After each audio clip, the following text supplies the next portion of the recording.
Assalamualaikum warahmatullahi wabarakatuh.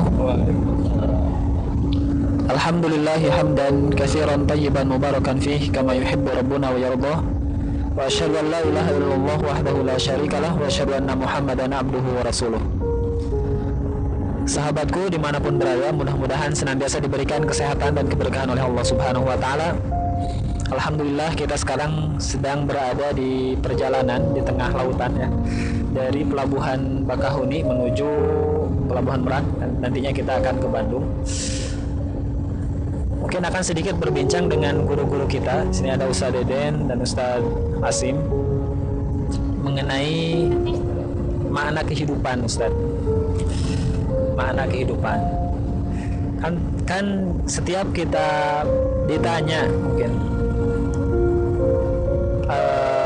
apa yang kamu inginkan selama hidup di dunia, nah, pasti ujung-ujungnya menginginkan ketenangan, menginginkan kebahagiaan. Dan menurut Ustaz ini, konsep kebahagiaan itu seperti apa dan bagaimana cara meraihnya? Apakah harus mati-matian mencari dunia? Kan rata-rata ingin bahagia cari dunia terus gitu, lupa kepada Allah gitu kan. Nah, gimana Ustaz tanggapannya? Bismillahirrahmanirrahim. Assalamualaikum warahmatullahi wabarakatuh. Para sahabat yang semoga dirahmati Allah SWT, mungkin pada kesempatan kali ini saya akan berbicara dari sudut pandang masyarakat awam, karena kami Ustadz nanti diperkuat oleh dalil sama Ustadz Asim. Jadi pandangan itu beda-beda ya masyarakat awam ya. Jadi kebahagiaan itu tiap manusia itu sudut pandangnya berbeda. Ada yang menganggap bahwa sumber kebahagiaan itu adalah dengan banyaknya harta. Makanya kita melihat ada orang-orang yang Allah kasih waktu 1 kali 24 jam, dia hanya untuk mengumpulkan harta. Dia hanya untuk mencari harta, menumpuk kekayaan.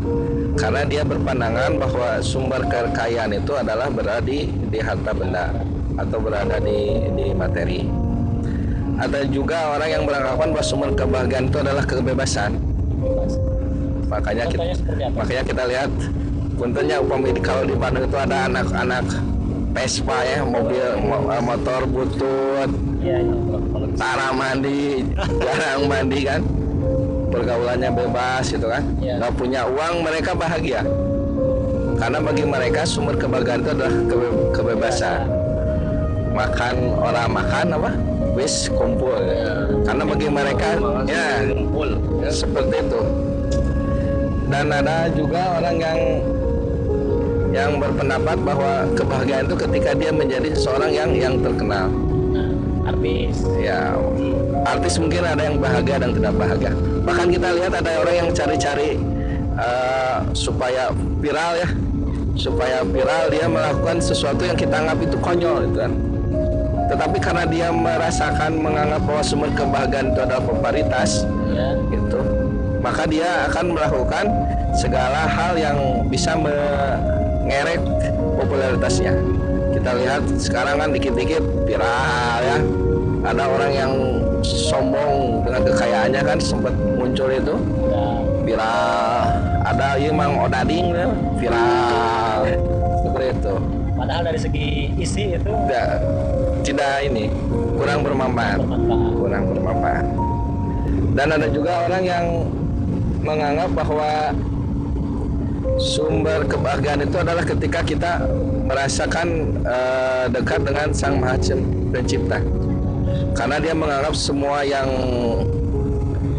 mereka cari, yang saya katakan sebelumnya, itu adalah kebahagiaan yang penuh, kebahagiaan yang semu. Karena yang sifatnya dunia itu, kebahagiaan itu tidak ada yang abadi. Di dalam kebahagiaan itu pasti ada kesedihan. Di dalam kesedihan itu pasti ada kebahagiaan. Karena itu sifat dunia. Makanya ada orang-orang yang menganggap bahwa kebahagiaan itu, walaupun dia tidak punya uang, walaupun dia hidupnya berada dalam ketaatan, kebebasannya berkurang, tetapi dia merasa bahagia. Mengapa dia merasa bahagia? Karena dia merasakan sebagai hambanya Allah Subhanahu wa Ta'ala, dekat dengan Allah. Jadi ketika dia menerima sesuatu musibah, dia sabar, dia bahagia.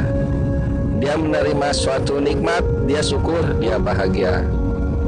Bahkan ketika kehidupannya tidak sebebas masyarakat pada umumnya, karena ada batasan syariat mana yang halal, mana yang haram, tetapi dia bahagia karena dia melakukan itu untuk mendekatkan diri kepada Allah Subhanahu wa Ta'ala. Karena yang dia yakini bahwa kebahagiaan hakiki itu ya nanti ketika di akhirat. Kalau kita sudah menginjakkan satu langkah kaki kita ke surga, itu adalah kebahagiaan yang tiada tara. Nggak akan lagi kita menemukan namanya sedih, namanya kecewa. Karena sifat dunia itu kan ada yang sifat sedih, ada yang sifatnya perpisahan, ada yang sifatnya sakit. Nah, dia meyakini bahwa kebahagiaan yang sebenarnya ya ketika dirinya benar-benar dekat kepada Allah Subhanahu wa Ta'ala dan bisa mendapatkan surganya Allah Subhanahu wa Ta'ala. Mungkin seperti itu, Pak Ustaz. Mengapa Ustaz? Kalau gimana pandangan Ustaz? Tadi masyarakat awam, kalau pandangan Islam cara meraihnya seperti apa, Pak? Atau mungkin belum masuk tadi yang terakhir, cara meraihnya bagaimana? Ya, Bismillahirrahmanirrahim. Sahabat Quran yang dirahmati Allah Subhanahu wa Ta'ala. Kalau saya sendiri sih inginnya setiap permasalahan itu dibikin simpel aja ya, jadi jangan terlalu. Contoh aja gini, Ustaz Iqbal sekarang merasa tenang atau tidak? Tenang. Bahagia tidak? Bahagia. Kenapa? Karena Saat ini aja, jangan jauh-jauh, jangan sekarang aja. ya kita bisa bebas menikmati alam. Masalah seperti meskipun ada ya, tapi dibebaskan aja gitu. Karena memang merasa melihat keindahan yang tampak saat ini gitu. Jadi yang terlihat tampak yang oleh Allah ciptakan. Allah ciptakan, merasa tenang aja. Jadi ujung-ujungnya ke Allah juga ya. Allah juga. Cik, bahagia nggak sekarang Ustaz? Sekarang jangan jadi. Sekarang saya itu alhamdulillah bahagia. Bahagia. Tenang. Sedikit tenang. Kita dengan jawab saya tenang bahagia. Nah, alasannya kenapa misalnya? As'adun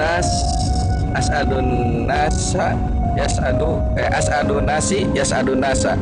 Orang yang paling bahagia itu, manusia yang paling bahagia itu adalah orang yang bisa membahagiakan manusia orang lain. Masya Allah, biasa. Jadi tadi mungkin saya sedikit beraktivitas yang semoga saja bisa membahagiakan saudara-saudara kita.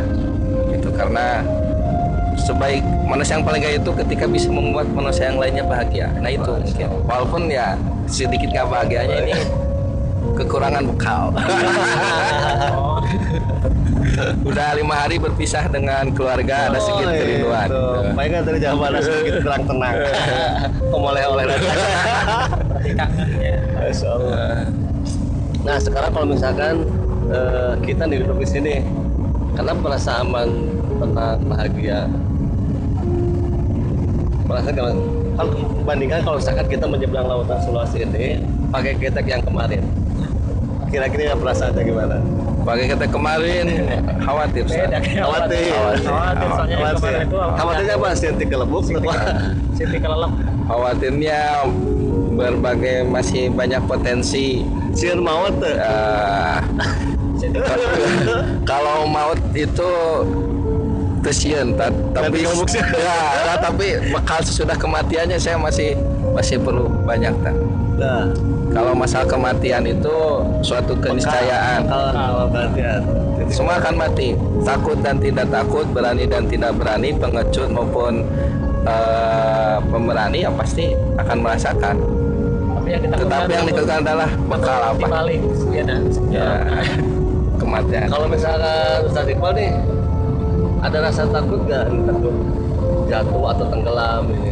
Kalau Ana Untuk sih lihat sekarang nih. enggak sih sebenarnya. Kalau perahu yang kemarin. Kalau kemarin takut tenggelam karena memang kurang ini perahunya enggak seperti yang ini kecil itu, yang ini kemarin kecil kan. Tapi kalau tenggelam enggak sih karena bisa berenang sedikit. Masya Allah. Berenang sedikit, berarti masih ada sedikit kekhawatiran.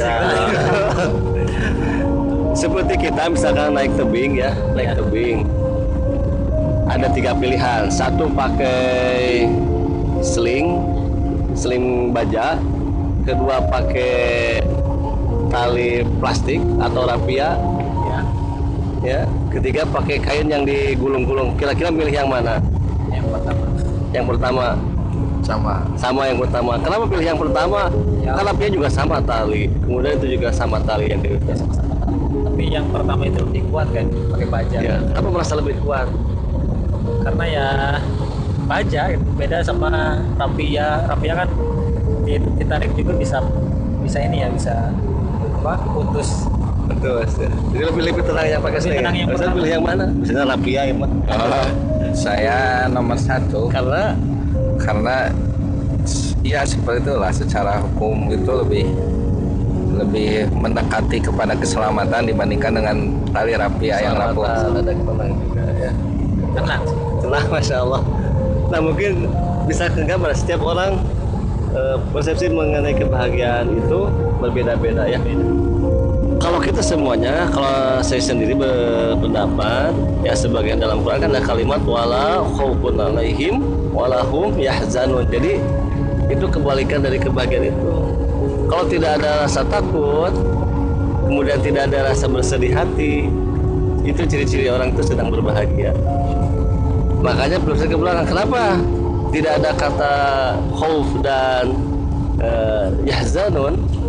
Ya karena dia selalu hatinya itu terus Waalaikumsalam nih, apalagi nih Ustaz ini. Karena hatinya terus kepada Allah. Jadi mau apapun yang menurut kita membuat amannya, Bang, tapi kalau Allahnya tidak diikutkan, tidak akan ada kebahagiaan.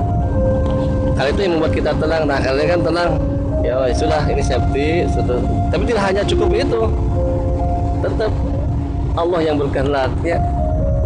Jadi kalau menurut saya, kalau kita itu dua aja. Ciri yang bahagia itu wala khaufun alaihim wala hum yahzanun. Ya, semua staqomul itu kan yang jatuh ya. Ya masya Allah. Ya, Ustaz Dedi ini sekarang merasa bahagia dan tenang tidak? Alhamdulillah. Alhamdulillah. Banyak. Alhamdulillah. Betul. Ya. Kenapa bisa tenang? Kalau dalam ini mungkin perspektif dan pengalaman saya pribadi terkait dengan kebahagiaan itu, inti kuncinya itu adalah dalam rasa syukur. Ketika kenikmatan sebesar apapun, ketika kenikmatan semelimpah apapun, maka itu tidak bisa dijadikan sebagai standar kebahagiaan tatkala tidak ada rasa syukur di dalamnya. Kita dapat bayangkan, dan saya punya pengalaman tersendiri begitu ketika berhadapan dengan beberapa orang yang dalam kasat mata saya dia itu tidak kurang apapun. Mobil ngajajar, motor ngajajar, imah badak, agreng, pembantu loba, tanah luas, imah di mana wae. Aduh. Tiba-tiba curhat kepada saya, Ustaz, doakeun abdi sing tiasa kabayar hutang. Kebut, sejujurnya saya tidak bisa. Keheula cetek gitunya. What is the meaning keheula? Ini ada apa begitu ya? Ini ada apa? Makanya sahabat sekalian begitu terkait dengan ini, yang paling utama itu rasa syukur. Apalagi ini di dalam keluarga. Kebahagiaan di dalam keluarga itu bisa jadi akan hilang ketika tidak ada kebersamaan rasa syukur di antara yang ada di dalam keluarga itu. Istri rewel, istri tidak pernah mau menerima dengan suami, meskipun suaminya begitu sangat qanaah gitu ya, tetap kebahagiaan itu akan berkurangi.